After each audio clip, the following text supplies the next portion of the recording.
This video will provide you with a demonstration of our procedure for creating new case subsites in Sharepoint. This is the process you will implement in order to create a new storage location when a new case comes in the door at Godfrey Johnson. Our first step in performing the procedure is to open the procedure from the Gojo Secure website. So to do that, we'll open a browser. In this case, we're using Safari.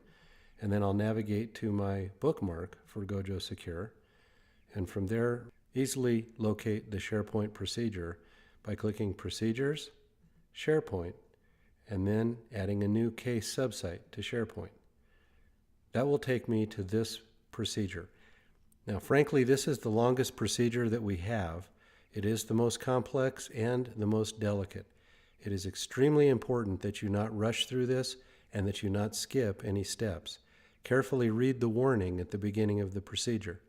For a person who has never done this before, it will typically take 60 minutes or so to work through the procedure if you move slowly and carefully with great attention to detail.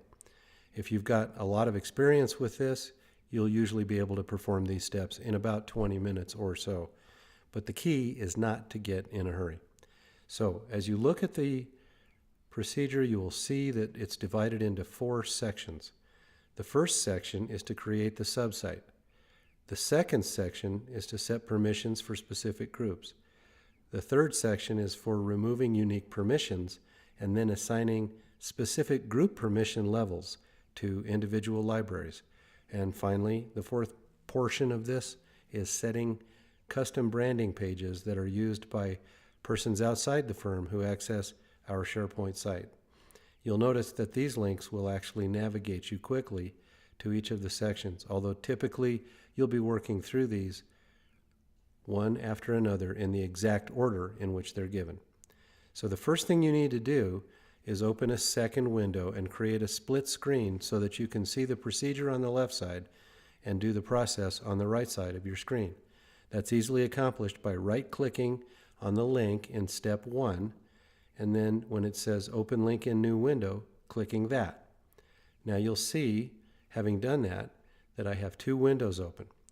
If when you open that, it did not take you directly to the new case subsite or the site collection subsite that you see on your screen before you, then you probably need to log into Sharepoint and then start over. In any case, once I have the 2 windows open, the Sharepoint project that I'm going to be working on and my instructions, then I need to set up my split screen. And the way I do that is I click and hold the green button and I move the Sharepoint site to the right, and then I simply click on the instructions and they're on the left, and now I have a nice convenient split screen so I can simultaneously scroll through the instructions and look at my work. The beauty of this is that I can scroll through my instructions so that steps I've completed are now outside the view of what I see in my procedure, and that helps me keep track of where I am. So now I'm on step 2, as you see at the top of the screen. It says click plus new, and then underneath that we'll hit subsite. So we click plus new and we hit subsite. And it's going to open a dialog box for us to describe that subsite. This particular case that we're creating is going to be called Warfel versus Great Northern. This is a bad faith case we are defending for the client.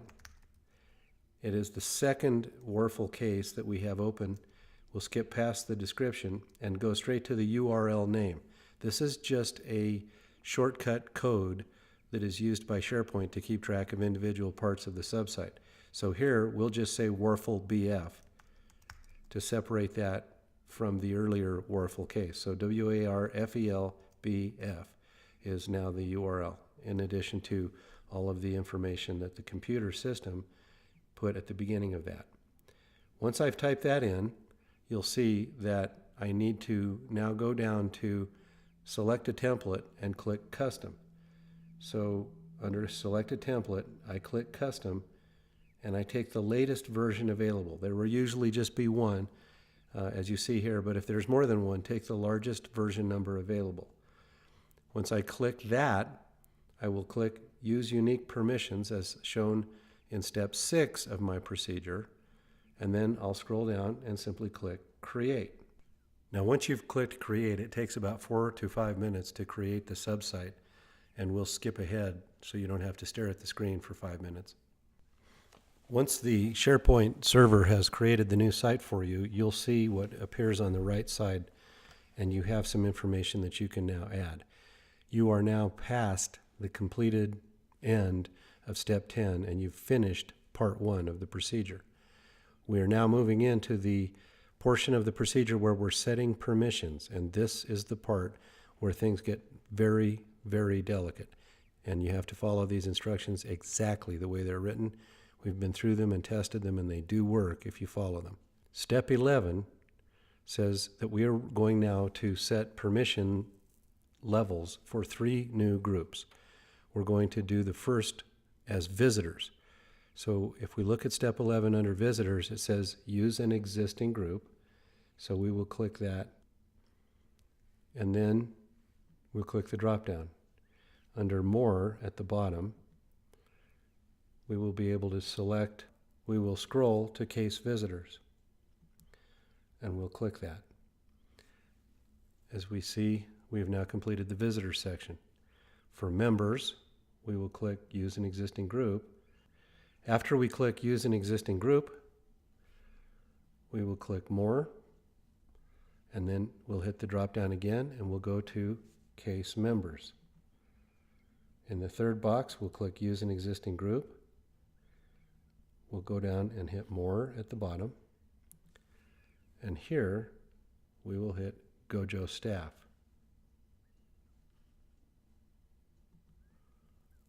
Once we've done that, I scroll to the right with my 2-finger scroll, and I click OK. And that takes me to the end of step 12. Now, when you get to step 13, you'll see that it says you need to log into SharePoint once more. That is because in the time that's passed, you may have lost your login. If you refresh your page and it stays where it is without a login window, then you're fine, and you can go straight to step 14. Now, what step 14 wants you to do is create yet one more browser window, which will open on a separate desktop if you right-click the link and hit Open Link in a new window. And that will give you this page. If it doesn't look like this page, then you would have needed to have logged in again.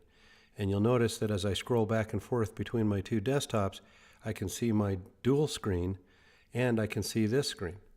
So if you read the procedure under the heading Look and Feel, at the top of the right column, you'll see Master Page. So if I go to Master Page here under Look and Feel, and I click that, you'll see that it will eventually take me to a page that looks like this on that secondary desktop.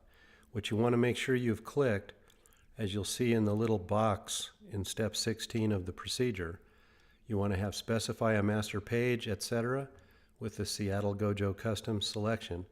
Then you want to click Reset All Subsites to inherit this site master page setting, and then duplicate that under both sets of selections for both Site Master Page and System Master Page. Once I do that, I click OK, and when that page is completed loading, it takes me back to the original starting point, and I'm now finished with that browser window, so I go back to my split screen. And by doing that, I have now completed steps 16 through 19. So I scroll to keep track of where I am. I'm now ready to start step 20.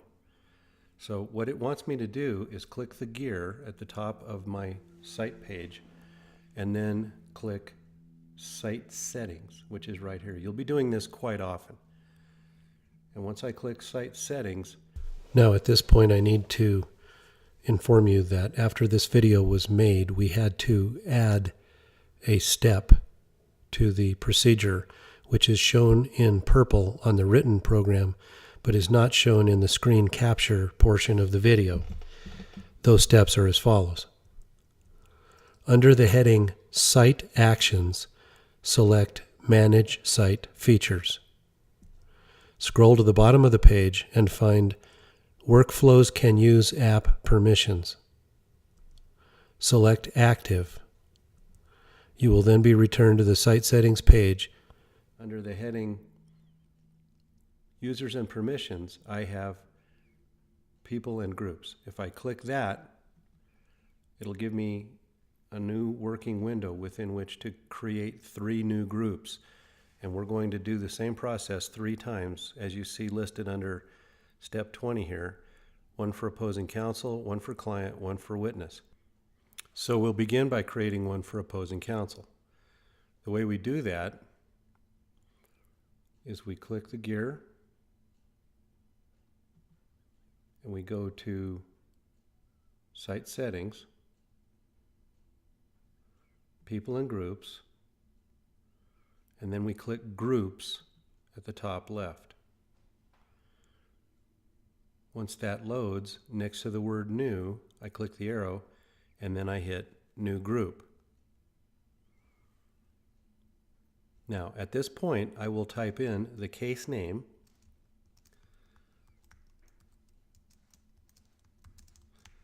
we'll call that Warful Bad Faith, and then opposing counsel. As you can see, this is where we are now. Then I change the group owner to Gojo Staff. If I just start to type it, it'll give me that choice. I select it and I hit it. And then next to the heading Who can view the membership of this group, I select Everyone, as we see right here.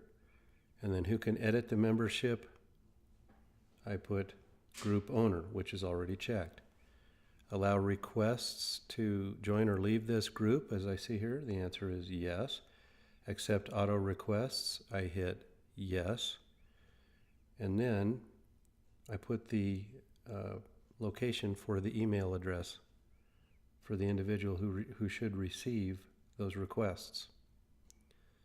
Now, the last thing I do, as it says here, I check the box for opposing counsel permission level, which is near the bottom of the list at this location that you see right here. And then I click Create.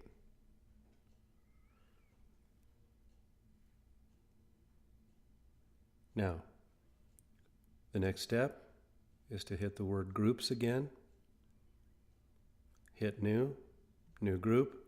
Now we're going to click one for the case name Client. So we'll call it Warful Bad Faith Client. That's the name of this group that we've created. We change the group owner to Gojo Staff. And then we hit the same settings. We say Everyone, Group Owner, yes, yes, and then Client permission level down at the bottom, as you can see specified right here. I then hit Create. I click Groups again. I click New Group, and now I create the witness group. Warful Bad Faith Witness. Group Owner, Gojo Staff.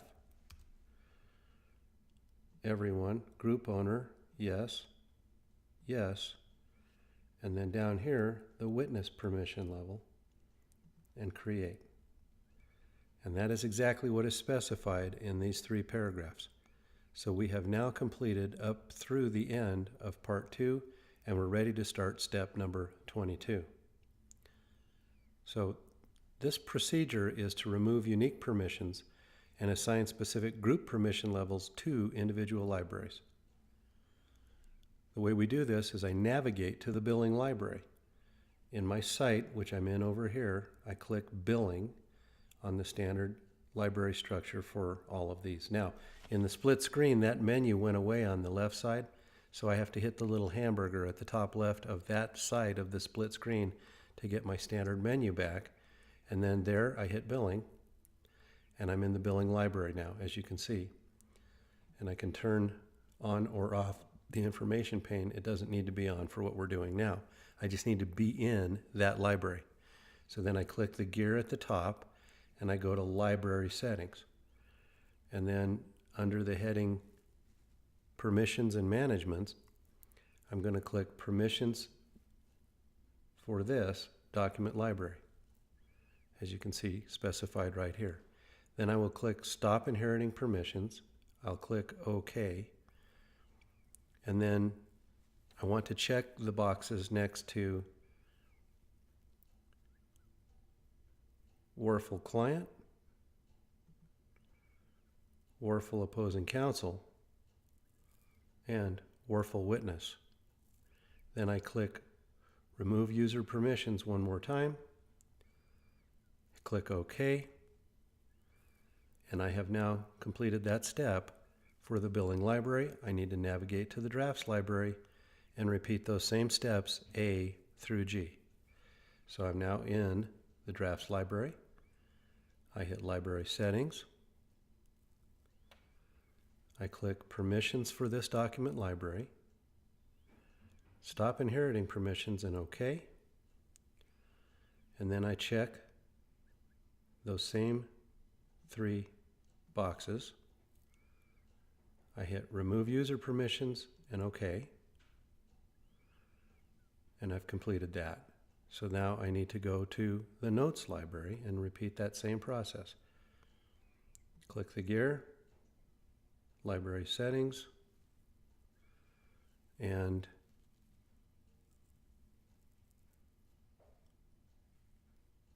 Permissions for this document library.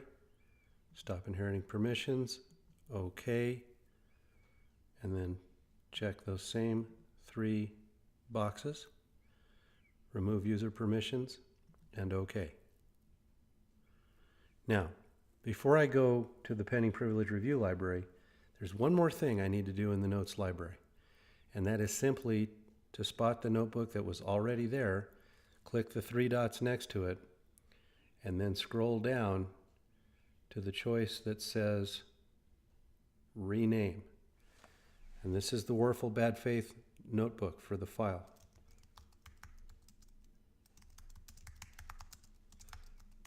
So I give it a nice descriptive title. I click OK. And now I'm done with that Notes section setting. So the next thing I do is I work on the Pending Privilege Review library. So I click my hamburger. I scroll down to the next item, Pending Privilege Review. I click the gear. I click Library Settings. I click Permissions for this document library. Stop Inheriting Permissions, OK. Then I check the 3 files, and I hit Remove User Permissions and OK. And I'm now done with the Pending Privilege Review library. So now we've completed steps 22 for billing, drafts, notes, and of course it would be the same for Pending Privilege Review, privileged, and working copies. The thing to keep in mind is that if you're finding yourself editing the settings for a list as opposed to a library, be aware that that's going to be your choice. It'll say list instead of library. Now, once you finish Pending Privilege Review, privilege, and working copies, you would then go to step 23, and in exactly the same fashion that we've covered repeatedly now, you'd remove the witness permission level from the logs list, keeping in mind that that's a list and not a library, and it will show up as such on both the gear menu and the behind the scenes menu. You're looking for the word list rather than library. When you see logs list or witness list, anything that's a list will show up as a list rather than library. Then you take the witness and client permissions level away from attorney's eyes only. You remove the witness permission level from filed, served, trial, exhibit list, witness list, and deposition exhibits following the procedure that's laid out. Then you'll complete the same procedure to remove the opposing counsel and witness permission levels from the correspondence and records libraries as set forth in step number 26. Now, we haven't showed all of the steps to get to this point, but now that we're at step 26, because everything was very similar, we'll go ahead and carry on to make this tape a little shorter. At step 26, we're going to remove the opposing counsel and witness permission levels from correspondence and records libraries. So we'll navigate to the correspondence library with our menu here. Once we're in the library, we'll hit our gear, library settings, permissions for this document library, stop inheriting permissions, OK, and then check the box next to case name witness and case name opposing counsel, remove user permissions, OK, and then we go to the records library and do exactly the same thing. Navigate to the records library, click the gear, library settings, permissions for this document library, stop inheriting permissions, and then we remove opposing counsel and witness permissions level from that library, and we complete step 26 in that fashion. Step 27, now then, I'll check the box next to Warful Bad Faith Client, which is step E, and in the ribbon I will hit Edit User Permissions, and then in the box next to External User Upload, which is about a third of the way down, I'll click that box, but then notice in red here it says uncheck the box next to client permission level and click OK. And then as you can see where it says step J, it says repeat only steps E through I for opposing counsel, taking care to uncheck that box. So we'll do that. So now I will check the box next to opposing counsel. I will hit Edit User Permissions. I will click External User Upload, unclick Opposing Counsel Permission, click OK, and then I'll do the same thing with Witness. I check that box, Edit User Permissions, External User Upload check, Witness Permission Level uncheck, click OK, and I have now completed step 27. For my next step, I'm going to set an alert for when new items are added by outside personnel to the external user library. And the way I do that is I navigate to that library, the external user upload library, and then I have to set an alert. So I go to the three buttons here, as you can see depicted in this diagram.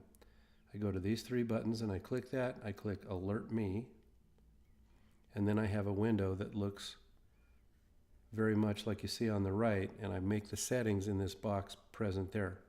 So the alert title needs to be Warful Bad Faith External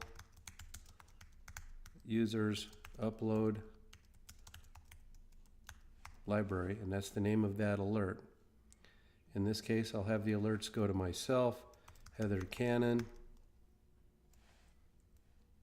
and Connie Higgs.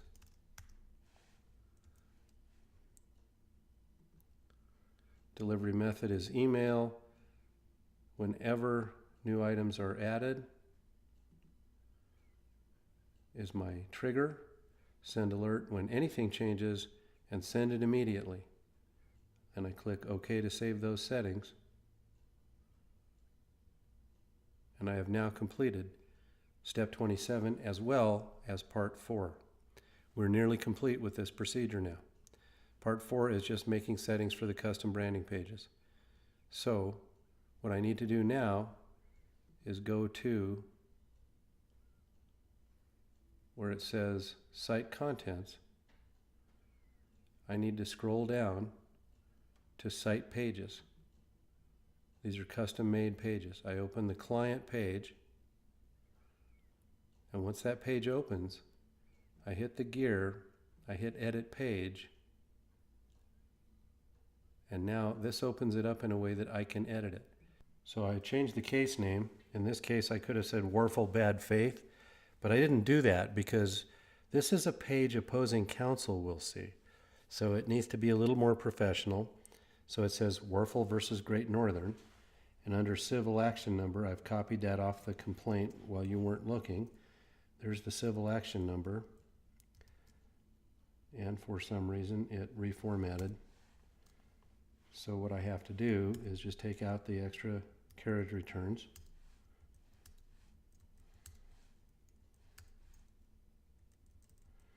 And there I have a complete civil action number. And after that, I'll take out the inadvertently pasted items that shouldn't have gone in there.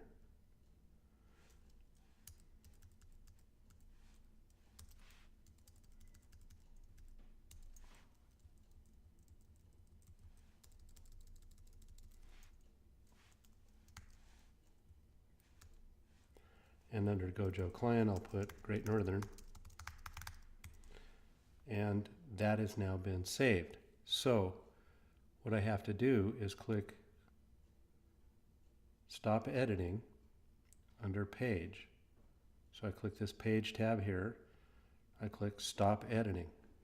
So I've now changed the cosmetic look of that page. But now that I've done that, I have to change the permissions. So up here in this ribbon, I look for the title that says Page and then Permissions, which is right here. And then I click that, and I'm going to do something very similar to what I've done before. I hit Stop Inheriting Permissions, OK, and now I'm going to check all the boxes except for Gojo Staff and Case Name Client, as you can see right here. Then in the ribbon, I'm going to say Remove User Permissions and click OK. I will then go through an identical or nearly identical process for the opposing counsel page and the upload page, which is not the same as the external user upload page. Once I've done all of that, I have completed the procedure. I won't demonstrate how to reset those branded pages beyond this because the procedures are laid out clearly in the printed text and they're nearly identical to what you've seen. So congratulations, you have now created a new subsite. What's very important for you to note is that at the bottom of that procedure, you have to now add that new site to the case list so that when you click this link, your new site shows up. That's a separate procedure. It's very easy. It's in writing. If it's one that hasn't already been imported from Daylight as a previously stored server case, you'll click New, and you'll just fill in the information as you see here. Additionally, there's a separate training video and a separate procedure for adding users to SharePoint groups. Be sure to fill that out as well. Once you've done both of those things, your site is ready to operate. Thank you very much. Gojo Secure. Expand your mind.